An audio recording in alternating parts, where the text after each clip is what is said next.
Nongere kubasuhuza kandi mbahereza ikaze k'uyu muyoboro wa Kidasamura TV Rwanda. Wowe ukoze subscribe uruwa gaciro, ibyo tugezeho niwe tubikesha, n'ibyo twenda kugeraho ni wowe tubikesha. Ndabashimira ko twujuje subscribers ibihumbi 10. Aba subscribers twarabaruhiye kugira ngo tubabone, twakoze cyane. Uno munsi rero tubafitiye amakuru yo mu Rwanda, tukabagirira n'amakuru yo hanze yarwo, ariko turahera mu karere ka Nyamagabe mu murenge wa Tare, niho tugiye guhera. Ngayo nguko rero mu karere ka Nyamagabe mu murenge wa Tare habereye amahano ibyarejeje abanyarwanda bici cyane, bamwe barahamuka abandi barwara imitima. Uribaza ngo ibyahabereye ni ibihe? Umwana w'imyaka 15 yafashwe n'umugabo uri mu kigero cy'imyaka 35, amufata ku ngufu birangira uyu mwana ahaburiye ubuzima, dore ko uyu mugabo yaje gufatwa akahita ashyikirizwa ishami ry'ubugenzacyaha RIB. Abaturage bahageze mbere barize bavuze induru, abandi baratabaza.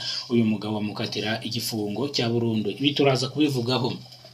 Turerekera mu karere ka Nyarugenge mu murenge wa Muhima, aho imodoka iri mu bwoko bwa Hiace yakoze impanuka, batatu bagakomereka, umwe agacika ukuguru, abakomeretse bakajyanwa ku bitaro bya Muhima. Ibi byabaye mu masaha ashyira saa 12 n'igice z'umugoroba. Ubwo hari ku itariki zisanga 8 z'ukwezi kwa gatandatu 2026. Turaza kugarukana none biri kuvurwa mu karere ka Rwamagana bitashimishije imitima ya beshi, ndetse bivuze ngo nabyo n'abazunguzayi bazunguzaga, ariko biza kurangira bafashwe n'imodoka ikora irondo ry'umwuga. Mu gufatwa abazunguzayi barirukanka, umwe imodoka ikora irondo ry'umwuga iza kumugonga, arakomereka bihagije, ariko ntabwo yigize yitaba Imana. Turaza gukomereza mu gihugu cy'abaturanyi hano muri Kongo, aho Felix Antoine Tshisekedi yavuze ko M23 ari ingabo z'u Rwanda, kandi ikindi Perezida Paul Kagame avuga yuko M23 atari ingabo z'u Rwanda. Bituraza kubyinjiramo. M23 yatangiye kuva mu duce yagiye ifata iza igaruka muri za Rucuro, ndetse na hano zigaruka mu birindiro bya hafi, kuko tayari ngo M23 yari yaravuze ko igiye gutera paka igeze mu mujyi wa Kongo, bikarangira kari agace igafashe.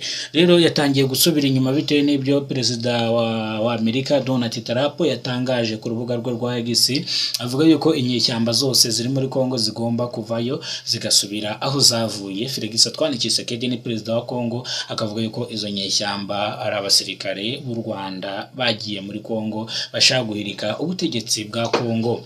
Perezida Paul Kagame icyo bivugaho, avuga yuko bari n'abanyagihugu ba Kongo bashaka kurwanira uburenganzira bwabo, ntago bo bifatanyije nabo. Kandi ikindi Perezida Paul Kagame avuga yuko ibibazo byabo iwe atabirimo, bakemure ikibazo cyabo nk'uko gikwiye. Ngayo nguko rero ini ncamake y'amakuru. Nibwo bwa mbere ugeze ko no muyoboro wa Kidasamura TV Rwanda, ibuka gukora subscribe, ufungura inzogera uzajye umenya byinshi dukora.